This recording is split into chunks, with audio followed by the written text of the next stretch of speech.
जाकर थोड़ा एक खिलाड़ी कल्ला कल्ला कर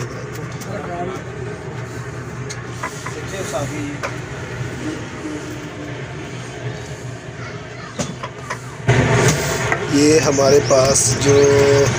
हकबाऊ नान शॉप चक नंबर 14 1 की स्पेशल रोगना